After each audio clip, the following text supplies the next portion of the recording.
The next sutta is 45.28, page 1537. As Savatthi, the Buddha said, monks, I will teach you noble right concentration with its supports and accessories. Listen to that. And what monks is noble or Aryan right concentration with its supports and its accessories? These are right view, right thoughts, right speech, right action, right livelihood, right effort, right recollection, right mindfulness. This is the support up to right mindfulness, up to right recollection. The one-pointedness of mind equipped with these 7 factors is called noble right concentration with its supports and also with its accessories. So, right concentration is the 4 jhanas. And then Aryan right concentration is the 4 jhanas supported by the other factors of the Noble Eightfold Path. So, you have a noble right concentration, then only you can attain liberation. But those people who practice concentration in the external sects, ascetics, they may have 4 jhanas, but they don't have the other factors of the Noble Eightfold Path. So if they don't have the other factors of the Noble Eightfold Path, that is just right concentration, but it's not noble right concentration, so they won't be able to attain Nibbana because they don't have the other factors. So it's very important that right concentration must always be supported by the other 7 factors of the Noble Eightfold Path. The next sutta is 45.49, page 1543.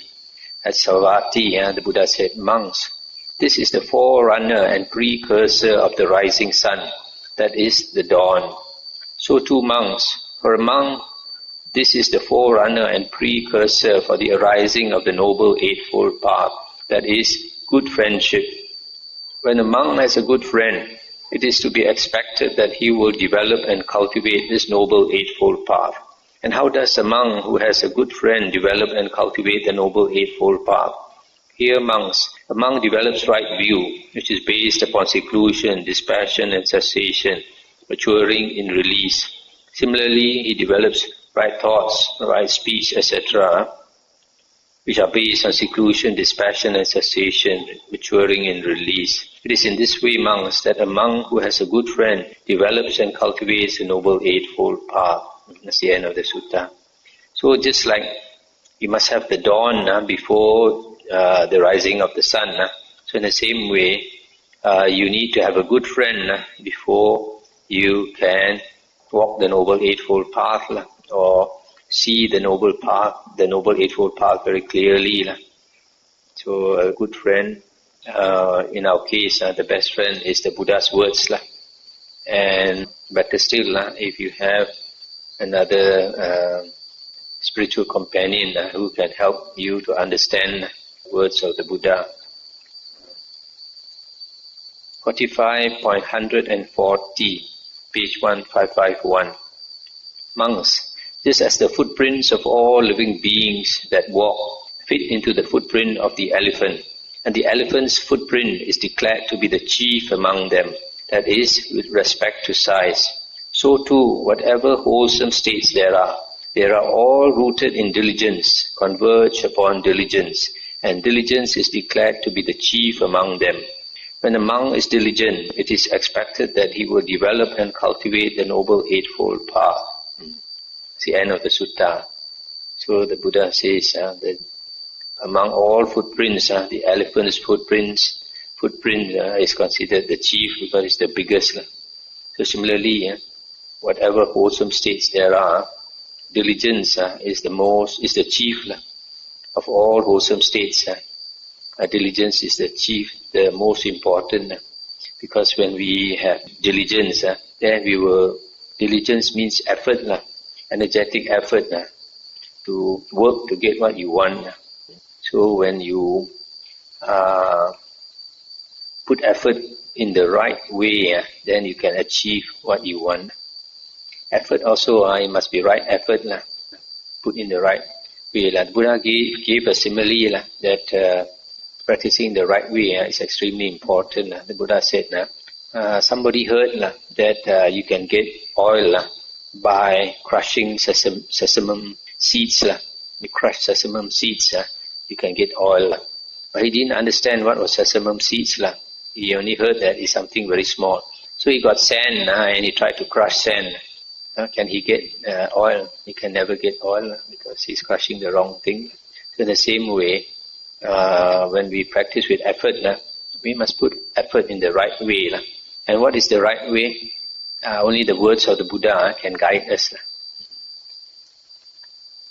45.155, page 1555. Buddha said, monks, just as various winds blow in the sky, easterly winds, westerly winds, northerly winds, southerly winds, dusty winds and dustless winds, cold winds and hot winds, gentle winds and strong winds. So too, when a monk develops and cultivates the Noble Eightfold Path, then for him the 4 intense states of recollection go to fulfillment by development. The 4 right efforts go to fulfillment by development. The 4 bases for psychic power. The 5 faculties, the 5 powers, the 7 factors of enlightenment go to fulfillment by development. And how is this so? Here monks, a monk develops right view, right thoughts, right speech, etc. up to right concentration. This is based upon seclusion, dispassion and cessation, maturing in release. It is in this way, monks, that when a monk develops and cultivates the Noble Eightfold Path, then for him the 4 intense states of recollection, the 4 right efforts, the 4 bases of psychic power, the 5 faculties, etc., all go to fulfillment by development. So, actually, when we want to perfect these 37 Bodhipakya Dhammas, out of these 7 sets, the most important is the Noble Eightfold Path. And you perfect the Noble Eightfold Path, then all the others are perfected. Your 4 Satipatthana, your 4 Iddhipada, your 4 Samappadana, your 5 Indriya, 5 Bala, 7 Bojjhanga, all go to fulfillment. So sometimes people say the only way is the 4 Satipatthana. That's not correct. The only way is the Noble Eightfold Path. As mentioned just now in the Venerable Bhikkhu Bodhi's notes, the other factors of these 7 sets are not so important as the Noble Eightfold Path, because the Noble Eightfold Path is the most complete. The next sutta is 45.159. Buddha said, monks, suppose there is a guest house. People come from the east, west, north and south and lodge there. Katyas, that means warrior clan. Brahmins, Vesas are merchants. And Sudas are the workers. Come and lodge there. So too, when a monk develops and cultivates the Noble Eightfold Path, he fully understands by direct knowledge those things that are to be fully understood by direct knowledge. He abandons by direct knowledge those things that are to be abandoned by direct knowledge. He realizes by direct knowledge those things that are to be realized by direct knowledge. He develops by direct knowledge those things that are to be developed by direct knowledge.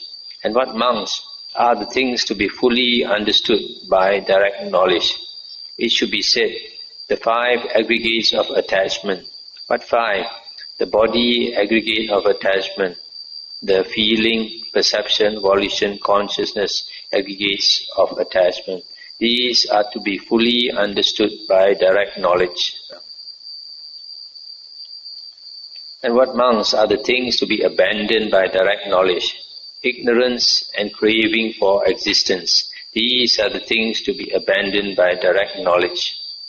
And what monks are the things to be realized by direct knowledge? True knowledge and liberation. These are the things to be realized by direct knowledge. And what monks are the things to be developed by direct knowledge? Samatha and Vipassana. These are the things to be developed by direct knowledge. And how is it? Samatha and Vipassana is tranquility or tranquilization of the mind, and contemplation. Contemplation refers mostly to contemplation of the Buddha's words, the Dhamma. And how is it, monks, that when a monk develops and cultivates the Noble Eightfold Path, he fully understands by direct knowledge those things that are to be fully understood by direct knowledge. He develops by direct knowledge those things that are to be developed. Here, monks, a monk develops right view, right thoughts, right speech, etc. up to right concentration, which are based upon seclusion, dispassion, and cessation, maturing in release. It is in this way, monks, that a monk who develops and cultivates a Noble Eightfold Path, so that he fully understands by direct knowledge those things that are to be fully understood by direct knowledge. He abandons what are to be abandoned, and he develops what are to be developed, etc. So this sutta tells us what we need to understand is the five aggregates of attachment. And to understand the five aggregates of attachment, we need the theory and the practice. The theory is to study the Buddha's words concerning the five aggregates. And then the practice is to contemplate the five aggregates, how they arise, how they cease, how they are subject to conditions, etc. And then the things to be abandoned are ignorance and craving for existence. Ignorance we abandon by learning the Buddha's words. But even learning the Buddha's words is not enough. Because if you have a lot of your five hindrances are very strong, then even you read the Buddha's words or listen to the Buddha's words, it doesn't go in very much, doesn't go in very deep. So we need to meditate to get rid of the five hindrances by practicing samatha meditation. And then when the five hindrances are eliminated, then we can understand the Buddha's words and be rid of ignorance. And this craving for existence, we can only abandon when we really understand the Dhamma. Things to be realized by direct knowledge is true knowledge and liberation. Things to be developed, samatha and vipassana. Samatha, of course, you have to meditate to practice to get samadhi, one-pointedness of mind. And vipassana is listening to the Buddha's words or reading the suttas and contemplating to understand. So when we practice the Noble Eightfold Path, these develop naturally. The next sutta, 45.160. Suppose, monks, that when the river Ganges slants, slopes and inclines towards the east, a great crowd of people would come along, bringing a shovel and a basket, thinking, we will make this river Ganges slant, slope and incline towards the west. What do you think, monks? Would that great crowd of people be able to make the river Ganges slant, slope and incline towards the west? No, Venerable Sir. For what reason? Because the river Ganges slants, slopes and inclines towards the east, and it is not easy to make it slant, slope and incline towards the west. That great crowd of people would only reap fatigue and vexation. And the Buddha said, so too, monks, when a monk is developing and cultivating the Noble Eightfold Path, kings or royal ministers, friends or colleagues, relatives or kinsmen might invite him to accept wealth, saying, come, good man, why let these saffron robes weigh you down? Why roam about with a shaven head and a begging bowl? Come, having returned to the lower life, enjoy wealth and do meritorious deeds. Indeed, monks, when that monk is developing and cultivating the Noble Eightfold Path, it is impossible that he will give up the training and return to the lower life. For what reason? Because for a long time his mind has slanted, sloped and inclined towards seclusion. Thus it is impossible that he will return to the lower life. And how, monks, does a monk develop and cultivate the Noble Eightfold Path? Here, monks, a monk develops right view, right thoughts, right speech, etc. up to right concentration, which are based upon seclusion, dispassion and cessation, maturing in release. It is in this way, monks, that a monk develops and cultivates the Noble Eightfold Path. That's the end of the sutta. So, the Buddha says, if a monk really practices the Noble Eightfold Path, then his mind inclines towards seclusion. It can be that he might want to stay alone, or even if he stays with others, then he is aloof. He's aloof from others. He doesn't go into people's kuti and chat and all that. So if he practices seclusion for a long time, then he wants to be alone. Then he will not want to disrobe and go back to society. When you go back to society, you have to mix with a lot of people. When you mix with a lot of people, your mind is always scattered.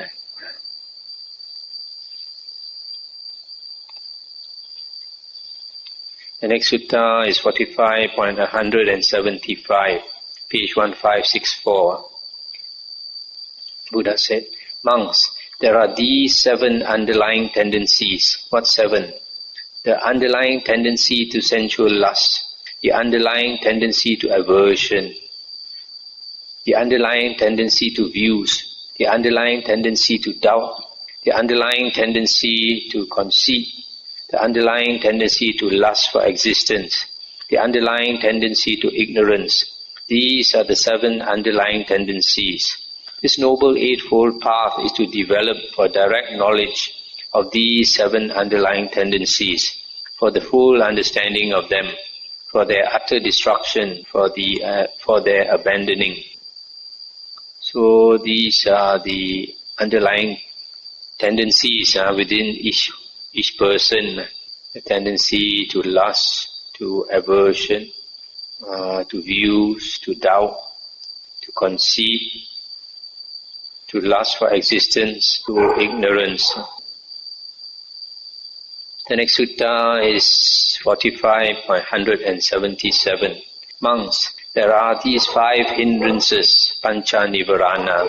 What 5? The hindrance of sensual desire, the hindrance of ill will or anger, the hindrance of sloth and torpor, the hindrance of restlessness and remorse, the hindrance of doubt. These are the 5 hindrances. This Noble Eightfold Path is to be developed for a direct knowledge of these 5 hindrances, for the full understanding of them, for their utter destruction, for their abandoning. These 5 hindrances are 5 things that obstruct us from seeing clearly. So they are the cause of our being very bodo and blur. So when we practice meditation and when the mind becomes focused, and then these 5 melt away. There's a lot about these 5 hindrances in the chapter on the 7 bojjhanga, because they are the opposite of the 7 bojjhanga. 7 bojjhanga bring you to enlightenment. These 5 hindrances bring you away from enlightenment. That's why when we meditate, the most important aim of meditation is to get rid of the 5 hindrances. When the 5 hindrances are got rid of, then only wisdom can arise. The next sutta is 45.179. Monks, there are these 5 lower factors, sangyojana. What 5? Identity view, sakaya ditti, doubt, the distorted grasp of rules and vows, silabbata paramasa, sensual desire, ill will. These are the 5 lower factors. This Noble Eightfold Path is to be developed for direct knowledge of these 5 lower factors, for the full understanding of them, for their destruction, for their abandoning. These 5 lower factors, when a person attains sotapanna, the first fruit of Aryahood, the first 3 are eliminated: identity view, doubt, and attachment to rules and vows. And then when a person attains sakadagamin, the second fruit, then sensual desire and ill will are weakened. And then when one attains anagamin, sensual desire and ill will are eliminated, so that all the 5 lower factors are eliminated for an anagamin. This identity view is to identify oneself with the body and the mind. Doubt is doubt about the Buddha, Dhamma and Sangha, not having faith. And then this attachment to rules and rituals, or rules and vows, means cling to these rules and vows, not understanding that they are only meant for a purpose. The next sutta, 45.180. Monks, there are these 5 higher factors. What 5? Lust for form, lust for the formless, conceit, restlessness, ignorance. These are the 5 higher factors. The Noble Eightfold Path is to be developed for direct knowledge of these 5 higher factors, for the full understanding of them, for their utter destruction, for their abandoning. But Noble Eightfold Path, here monks, a monk develops right view, right thoughts, right speech, etc. up to right concentration, which are based upon seclusion, dispassion and cessation, maturing in release. This Noble Eightfold Path is to be developed for direct knowledge of these 5 higher factors, for the full understanding of them, for their utter destruction, for their abandoning.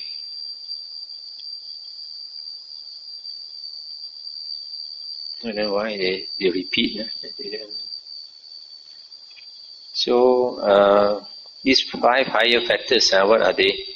The first one is lust for form. Actually, it means attachment to be reborn in the form realm. The desire to be reborn in the jhana planes, the form realm. Then the second one is the desire to be reborn in the formless realm. That means the realm of the arupa jhanas. The conceit is the I am, that feeling, that perception within us that I exist. And restlessness is another one. Ignorance is another one. Ignorance of the 4 Noble Truths. So, when a person destroys the 5 higher factors, only he attains arahanthood. Arahant destroys the 5 higher factors. So you see how these 5 higher factors, ignorance is only destroyed by an arahant. Even an anagamin has not destroyed ignorance, still has a bit of ignorance. And restlessness also. Restlessness, only the arahant is totally cool. The arahant is totally cool. There's no more restlessness. Then the conceit, I exist. Only the arahant has eliminated that. So when the arahant eliminates all these, he stands way above all the others in the world. That's the end of that chapter, 45. Maybe we go into the Bojjhangas tomorrow. They're quite heavy going. Anything to discuss? Or shall we stop here?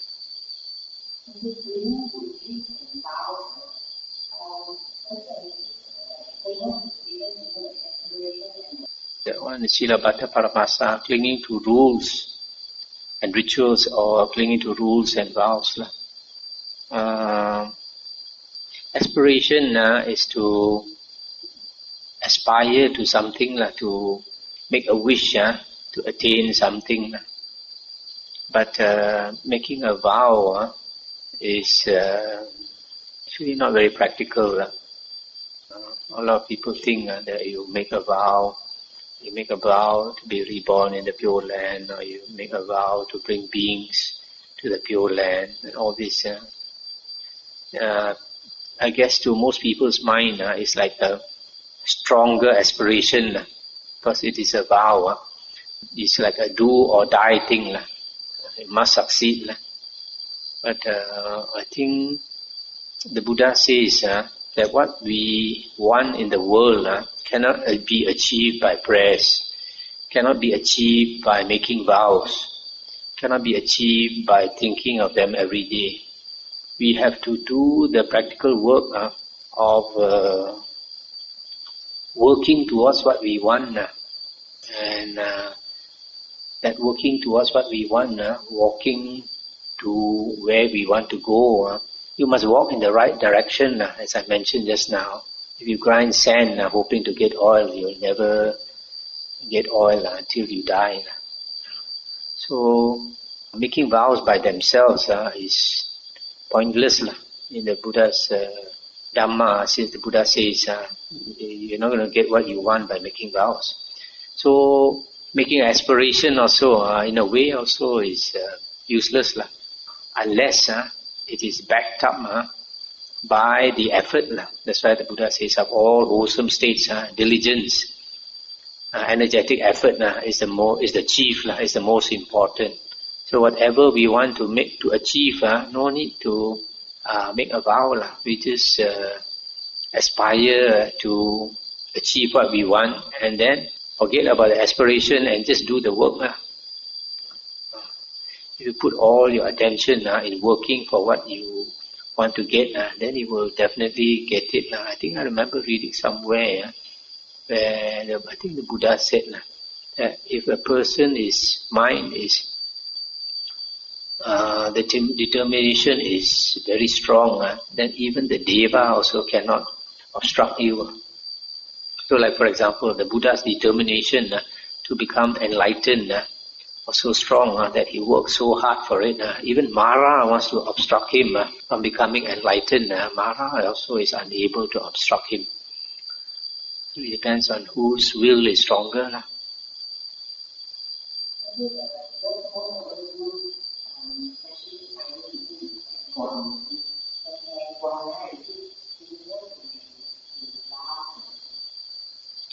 Yes, but it's a wrong view.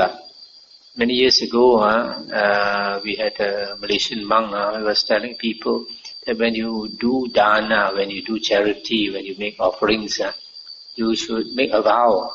May the merit of this charity enable me to obtain this and obtain that, or be released from samsara and all that. But in the Buddha's teachings, this kind of vow is useless. In fact, in the suttas, the Buddha says it has the opposite effect. It is actually lessen the merit of your dana.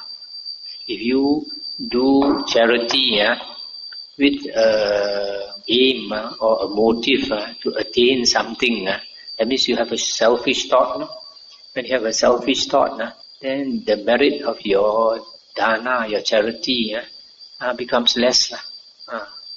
But if you do your charity because you think it's good, that you should do it because it benefits others, and you're happy to do it without thinking of anything in return, then that is higher blessing. It's not like you're doing a swap. You're trying to give something and you want to get something back like that. Okay, shall we stop here for tonight?